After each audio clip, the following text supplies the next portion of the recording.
নিজের জন্মভূমি, এটার একটা আলাদাই অনুভূতি, ঠিক কি না বলো? আর সেটা যদি হয় গ্রামের দিকে, মানে গ্রামের সুন্দর সবুজ ঘেরা পরিবেশ, তাহলে তো আর কোনো কথাই নেই। তো যাই হোক, আমার দেশের বাড়িটা একটু কমই যাওয়া হয়। মামা বাড়িতে এখন মায়ের জন্য, মানে মা ওখানে আছে বলে প্রায়ই যাই, কিন্তু দেশের বাড়িটা না অনেক দিন ছাড়া ছাড়া যাই। তো সেই কথা মতন পড়িয়ে টরিয়ে এসে রেডি হয়ে বাবার অফিসে চলে গিয়েছিলাম। আর সেখানে গিয়ে ক্যাত মারছিলাম, ছবি তুলছিলাম, কত কিছু করছি। তার কারণে একটাই, বোর হচ্ছিলাম। কেন জানো? কারণ আমার বাবার এখনও অনেক পেশেন্ট এসেছে, আর সেই সব নিয়েই ব্যস্ত ছিল। তারপরে বাবা নিজে জামা কাপড় পরলো, তারপরে বেরিয়েছিলাম, বাবা একটু বিজি ছিল। তো যাই হোক, আর গিয়ে প্রথমে আমরা বাসে করে গিয়েছিলাম হাওড়া স্টেশন, যেটা সব থেকে আমার বিরক্তিকর জায়গা। তার কারণ হচ্ছে, এখানে আসলে না এতক্ষণ ধরে ট্রেনের লাইনের টিকিট কাটার জন্য লাইন দিয়ে রাখতে হয়, চিন্তার বাইরে।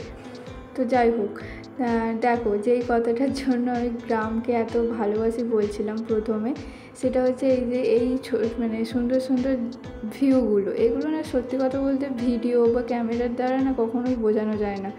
আর সত্যি কথা বলতে আমি তো বুঝে উঠতেই পারি না।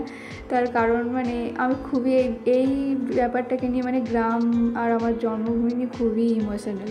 তো যাই হোক, তারকেশ্বরে নেমেছিলাম। ট্রেন থেকে নেমে একটু ঠান্ডা ঠান্ডা জীবন ঠান্ডা খেয়ে নিয়েছিলাম, যেটা আমাদের এখানে পাওয়া যায় না, হাওড়াতে পাওয়া যায় না। তো আমি যখনই দেশের দিকে যাই তখনই খাই। তারপরে সমস্যা হলো এই বাসে, মিনিমাম 1.5 ঘন্টার মতন আমরা বাসে বসে আছি, বাসটা ছাড়েনি।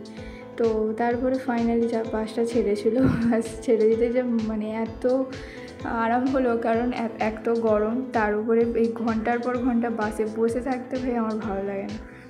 তো তারপরে নেমে পড়েছিলাম বাস থেকে। নেমে এখানে নদী পার হবো ভেবেছিলাম। এখানেও একটা টুইস্ট হয়েছে, আমি ভেবেছিলাম নৌকোয় করে পার হবো অনেক দিন পর, কিন্তু এসে দেখলাম ব্রিজটা আবার তৈরি হয়ে গেছে।